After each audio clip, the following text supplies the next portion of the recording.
une date bénie, une date mémorable, le 6 juillet 2024, ici à Niamey. Avant tout propos, rendons grâce à Dieu qui a permis donc que ce jour soit. Nous lui disons merci pour tout ce qu'il a pu faire pour nous jusqu'aujourd'hui et tout ce qu'il fera pour le peuple de l'AES.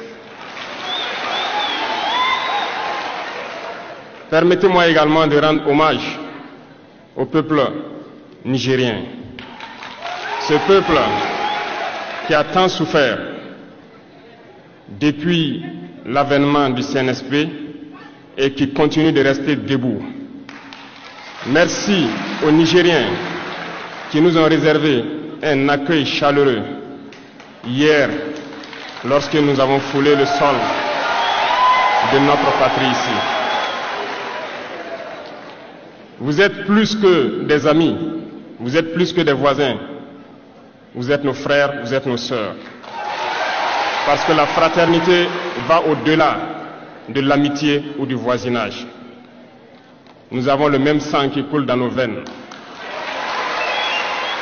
Dans nos veines coule le sang de ces vaillants guerriers qui ont combattu et qui ont réservé ces terres que nous appelons Mali, Burkina et Niger. Dans nos veines coule le sang de ces vaillants guerriers qui ont aidé le monde entier à se débarrasser du nazisme et de beaucoup d'autres fléaux.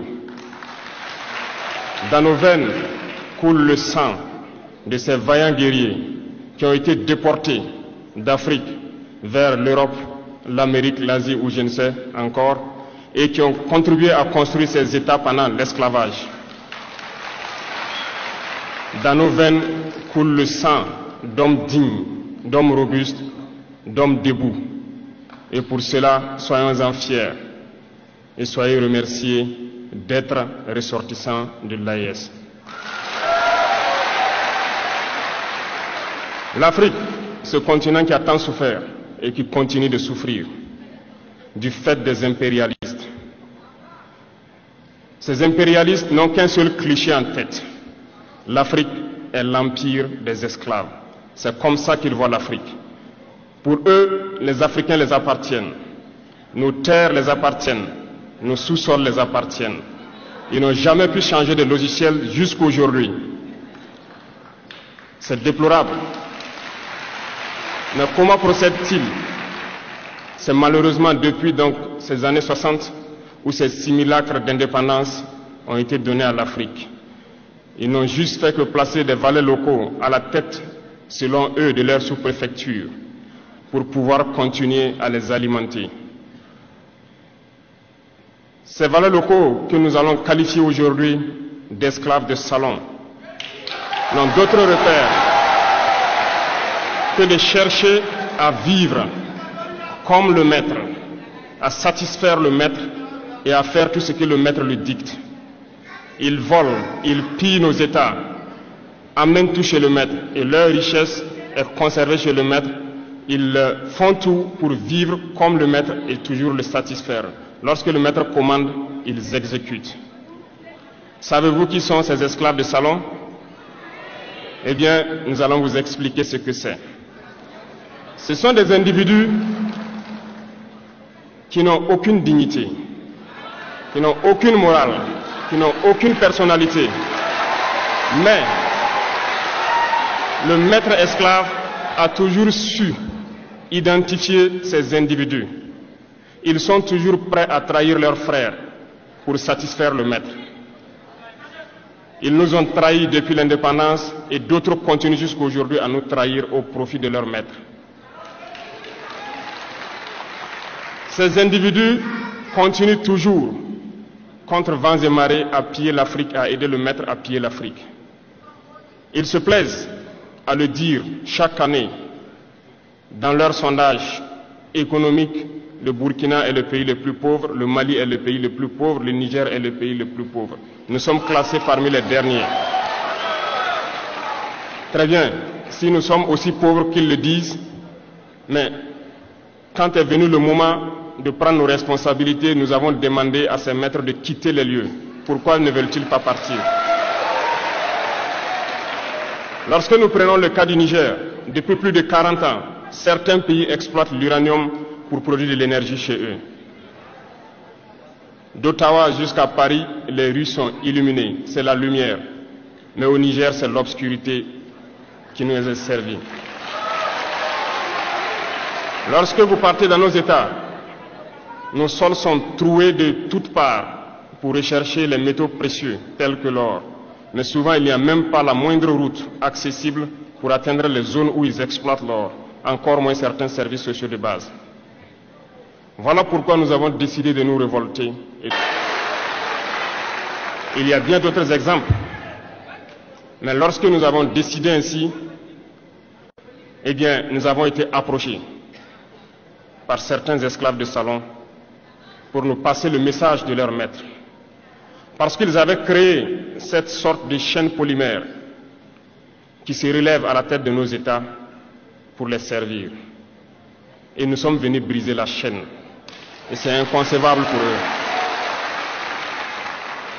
Ils nous ont donc approchés et ils nous ont demandé de rentrer dans les rangs pour faire partir de l'élite qui doit diriger l'Afrique, parce qu'ils ont une élite formée et formatée qui doivent suivre, qui sont incrustés dans cette chaîne-là. Nous avons refusé de rentrer dans leur rang. Et dès lors, les hostilités ont commencé.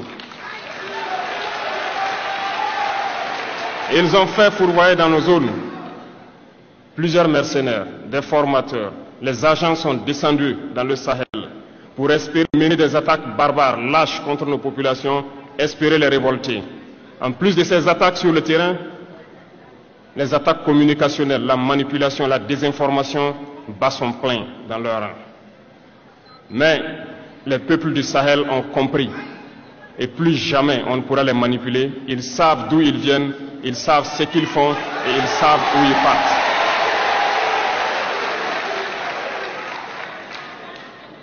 Nous n'allons plus permettre cela. Les gens sont éveillés et les gens se battent aujourd'hui, pas pour nous-mêmes, mais pour les générations à venir. Et merci à tous pour le combat qui est livré. Cela ne nous fait jamais pleurer. Nous n'allons pas trembler.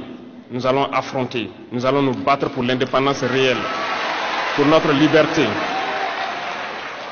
Parce que pour faire peur au peuple de l'AES, ces individus n'ont que 3 termes dans la bouche: démocratie, liberté, droits de l'homme. Bien sûr, processus démocratique, libre et transparent selon eux leurs valeurs. Qu'on veuille nous imposer cela, parce que c'est eux qui édictent les règles. G 2023, lorsque le Niger a décidé de tourner la page, les esclaves de salon et leurs maîtres sont montés sur les grands chevaux. Ils ont mis leurs valets locaux en avant et ont décidé de mener une guerre contre le peuple nigérien. Nous avons donc dit, quiconque osera s'en prendre au Niger nous aura en face, parce que nous mènerons une guerre sans merci jusqu'à la dernière goutte de sang pour quiconque osera s'attaquer à nos États. Cette parole, cette décision que nous avons eue hier est d'actualité aujourd'hui et sera d'actualité demain et pour toujours. Ainsi naquit l'AES le 16 septembre 2023 dans une architecture de défense mutuelle. Mais nous avons jugé nécessaire de prolonger et d'agrandir donc l'architecture de l'AES. Ce qui nous rassemble aujourd'hui doit nous permettre d'aller sur d'autres terrains en plus de la défense, notamment les finances et l'économie, les infrastructures, la santé, l'éducation, bref, j'en passe. Je souhaite donc que ces moments soient pour nous une histoire que nous allons écrire pour l'AES, mais surtout pour l'Afrique et pour le monde entier. Que Dieu illumine tout un chacun de nous. Que Dieu nous inspire dans ces tâches qui nous sont confiées. Et surtout, que lorsque nous faisons tous nos travaux, que nous ayons en tête une seule chose, l'intérêt suprême de nos populations. Sur ce, nous prions encore une fois de plus, bon Dieu, qu'il nous accompagne tous dans nos différentes tâches, qu'il protège nos combattants, qui, grâce à eux, nous permettent d'être assis ici et d'échanger autour de l'avenir de nos États. Soyez donc remerciés une fois de plus, peuple nigérien. Soyez unis et solidaires, peuple de l'AES, la patrie ou la mort.